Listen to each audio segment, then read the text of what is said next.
We're driving a 2024 Chevrolet Suburban. It is a full-size 3-row SUV. Here's how much it costs. And yes, I'm eating candy. Coming up, a 2025 refresh for the Suburban is right around the corner. Should you wait for the 2025 or get this one? We'll talk about it, but let's begin with interior. We're driving the High Country, which is the fanciest version. You can tell because we've got this stitching, is that wood? No, that's not wood. I really like the seats with this piping. So cute. Does this look like 93 grand worth of vehicle?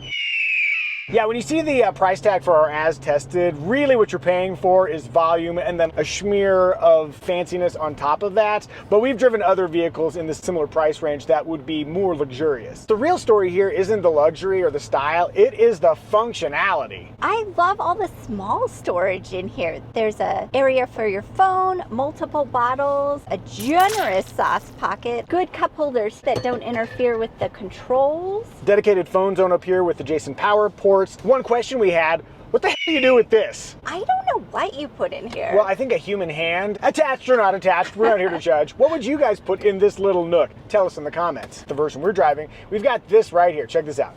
I am moving the center console with my finger. I think this is really cool because it moves the cup holders closer to the rear seat passengers. You got this big bin here with plenty of purse space and, secret bin down here. How's front seat comfort? I find these very comfortable. They hold me in place really well, even though they don't have huge side bolstering. You don't need massive side bolsters to hold you in place a la Mercedes, where it's impeding your arm movement when you're steering. Just a little bit of bolstering up here in the shoulder region and you'll stay in place. I have a little bit of a pressure point from this seam, but overall, yeah, I agree, these are comfortable seats. So in the 8-passenger versions, you've got a second row bench. In the 9-passenger version, there is a front seat bench available. And what's even better, they will chop off $250 from the price tag, but it is only available on the base LS trim. As the quintessential 5'10" average adult American male, I can fit in any seat in the Suburban quite comfortably, but impressively in the third row, the foot to butt ratio is ideally positioned so that my legs are in a comfortable position,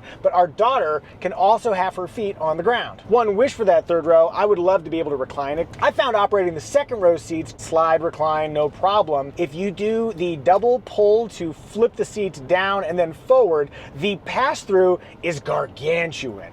And that means big, right? It's like big, but for fancy people. And us. And there's plenty of room for Kiddo to walk through the center to the back. Also, if you don't feel like moving your booster seat out of the way, you can open it just wide enough for Kiddo to access the third row. That does call attention to the Ford Expedition. We really like their tilt and slide function where you can leave a child seat installed and still move it out of the way. We don't have that here, but there's enough other ways to get to the third row that we can make do. What about you, Kiddo? Did you have any issues climbing aboard? No. The door opens wide and there's a nice grab handle. And we've also got the optional power running boards. They opened rather quickly and it really helped me get into the vehicle. If it was our own money, would you spend $1,700+ on those running boards? I don't know if I'd get a buy-in from you, but I would really want to. It's okay, it's being financed. Who cares how much it costs? Another opportunity to use the word gargantuan. Let's talk about cargo space. 41.5 cubic feet behind the third row. Truly bring your whole family and all of their stuff. In our version, we've got the power folding third row seats, and I love how speedily they deploy. We also have power release second rows. We've got that digital rearview mirror that uses a camera, so no matter how high you stack it in the back there, you can still see behind. There's also a bit of underfloor storage. Oh boy, I love this. A spare tire. It's hidden underneath the rear of the vehicle. So much better than a tire repair kit. Oh, and then there's also an optional power lift gate that has a foot activation feature. That's included on all Suburbans except for the base trim. And once we figured out where to kick, it's over a little bit to the right side, it worked pretty consistently. Sweetie, what about the latch points? There are lower anchors in the second row and top tethers in the third row. There are no covers on the latch points. The booster was very simple to install. As for safety, the NHTSA has rated the Chevrolet Suburban 4 stars overall, taking a little bit of a hit with a 3-star rollover rating. Meanwhile, the IIHS has not rated the Chevrolet Suburban, but we do have a full suite of active driver assist technology and 7 airbags throughout the cabin. Family, what do we think? Is the Chevy Suburban family friendly? With a base price of over 50 grand, it is rich family friendly. Rear window test. All the way down. Yeah. Bam. Armrest test. Driving in a comfortable 8-foot. Well, actually, I should motor this guy forward. Come to me, Mr. Armrest, or Ms. Arm. I'm not sure. Are armrest men or women? I don't know. Also, Ask what a the weird French. question. I have easy access to the inboard and outboard armrest. Solid squish factor, 85% inboard, 90% outboard. Let's move onward to style.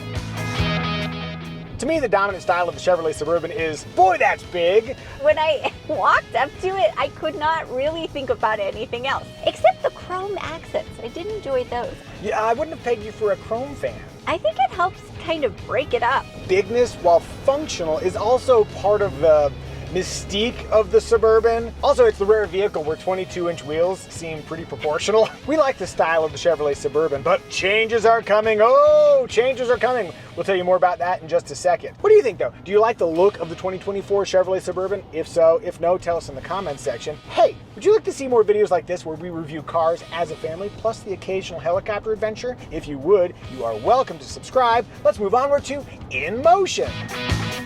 With this generation, they moved to an independent multi-link rear suspension, so you got rid of some of that trucky kind of bounciness, so it rides really, really well. We also have in our version an adaptive air suspension, so driving this thing around, it is a very, very comfortable ride. It's not a sporty SUV by any measure, but it's very confident and composed when cornering. I found it to be a very good mountain car. That is a real surprise. It's also quiet in here. I mean, it's kind of plush. The version we're driving has the optional 6.2 liter V8, and I'll just floor right now. I am pleased with how quickly I got that downshift and the immediate pull. One good reason to buy a Suburban over, let's say, a traditional mid-size through SUV, something like a Chevy Traverse, is towing ability. The Suburban can tow up to 8,300 pounds with the base engine. We'll talk more about the engines in a second, but if you want to have a lot of people in a vehicle and also tow with it, the Suburban is a great platform. The 10-speed automatic transmission does a great job being in the right gear, very smooth changes. On the opposite end of the spectrum, when I need to slow down, I have to use the brake pedal, and I find it has a very kind of spongy feel that makes it a little bit difficult to gauge exactly how much I need to press that pedal. Last driving comment, Supercruise. That is Chevrolet's hands-free driver assist feature. It's pretty obvious to use. There's a button over here, right here with my left thumb to activate it. And then you got some lights. There's no ambiguity about when it's on or off. It does a good job staying in its lane and maintaining its speed. Where things get weird was around corners or on bumpy pavement. There's this sawing action from the steering wheel that sapped some of my confidence. Like how children drive a vehicle. It's so funny you say that. This feels like I'm driving with a teenager at the wheel and it's a little inexperienced, because there are times too where the system does not see what I see. Like, let's say we're merging and this guy's going to come over here, but there's not a car immediately in front of us. Supercruise just kind of keeps on moving. Another example, it has this automatic lane change ability. It'll literally just decide like, oh, I'm in the left lane and I don't need to be here anymore. Let's go over one lane. I like that part. I was going to say, you would really appreciate that. Yeah, it keeps us from left lane squatting, but it got a little bit weird. I was in the middle lane, moved me over there behind a much slower car. The anticipatory abilities of the system do not match humans yet. It will get better, and it works well if you know its limitations, but there are some limitations. We can have an other car detector. It does have another car detector. It's got sensors all around the vehicle, so it'll make a lane change only when it knows that it's clear because it's detecting those other cars. By the way, Supercruise comes as part of a $2,700 package, which sounds like a lot of money, but as a percentage of the entire purchase price and the fact that it will improve over time, like, yeah, sure, maybe a spring for Supercruise. Okay, that's what I think about driving the Chevrolet Suburban. What does Sweetie think? Evie's at the wheel. Question 1, how do you find this transmission layout? It's different than what I'm used to using, but not in a way that's confusing. How's that power off the line? I like the way it sounds, and there was plenty of power. It's increasingly rare to get a naturally aspirated V8 in a vehicle. Everything's a hybrid or a turbo something, so this is a rare treat. As you're steering here, does it feel like it's going where you want it to go? It is, and I'm genuinely surprised at how easy it is to maneuver. I had a moment going through a drive-up ATM with a very, very narrow driveway. Ooh. It doesn't drive as big as you might expect, but it is as big as you expect. Dimensionally, it can be a little bit of a challenge if you're in tight quarters. You got that high dash, you got all this vehicle around. Can you see out? All of the pillars are super thick. So standard blind spot warning really comes in handy? Yes. tell me how you feel about the brakes. I'm not noticing the issues you were noticing. Good! I can never tell if I have immediately honed in on something that will bother other people or if I'm being overly picky. That's why we review cars as a family. If we were in the market for a large 3-row SUV, are there any game killers that would keep you from driving a Suburban? No. Wow! Which is surprising to me too. Brilliant! Well, I'm getting back in the driver's seat. Moving onward to remarks. Infotainment, we've got an 8-inch screen standard, but we've got this optional 10.2-inch unit, which appears in all but the base trim. Apple CarPlay and Android Auto smartphone connectivity comes standard, and it's wireless. Also, look for that to go away soon because Chevrolet is getting rid of smartphone projection abilities, so enjoy it while you can, everybody. This is a really simple system to operate. Physical controls to move through the system down here. Sub-menus on the left side. There is the cushiest thumb rest I've ever experienced. I'm pretty sure this is a High Country exclusive. Nonetheless, my thumb has never felt more luxurious. Moving slightly to the left, I've got a digital gauge cluster, works just fine. We've got a $2,000 rear seat entertainment package with dual screens back there, 12.6 inches each. Am I crazy for thinking $2,000 would be better spent on a couple of iPads and then like a fun night out? Plus, the content you are going to watch, you will probably have it on an iPad. You can log in and like view some stuff on YouTube. I guess you could bring a video game system or something. We probably wouldn't spring for the rear screens, but for those who would like them, they are there. But if you do buy the rear seat entertainment setup, just know that your flying eye sunglasses will be easy to slide on and off even though you're wearing the headset. Yeah, they're made for pilots and mostly motorcyclists, that kind of thing, but hey, kids and adults in the backseat can enjoy them too. If you'd like to learn more about flying eyes and why they are the thinnest, lightest, most durable and flexible eyewear you'll ever buy, click the link in the description below.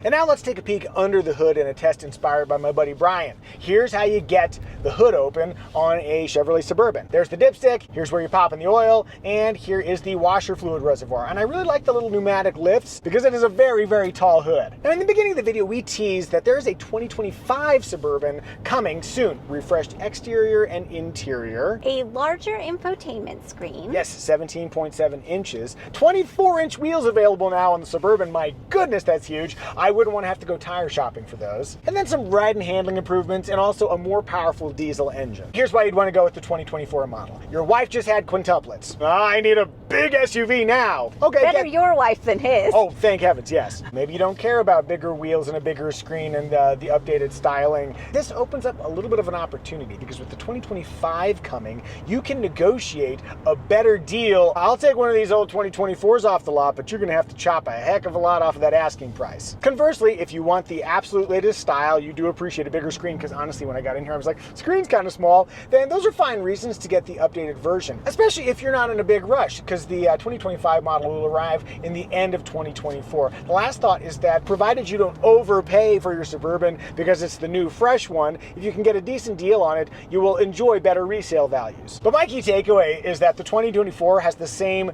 fundamental attributes. If you need a big SUV, this is a big SUV. All right, let's talk engine choices. The base engine is a 5.3-liter V8. But if you want four-wheel drive, that'll be an extra $3,000. Then there's a 3-liter inline 6-cylinder diesel engine, and that's an intriguing option because you get that big bump in torque, but it's only $1,000 extra over the base 5.3. At the top of the engine heap is a 6.2-liter V8. That's what we've been experiencing in our Suburban tester. Regardless of engine, a 10-speed automatic transmission comes standard. For tow, it maxes out at 8,300 pounds. Sweetie.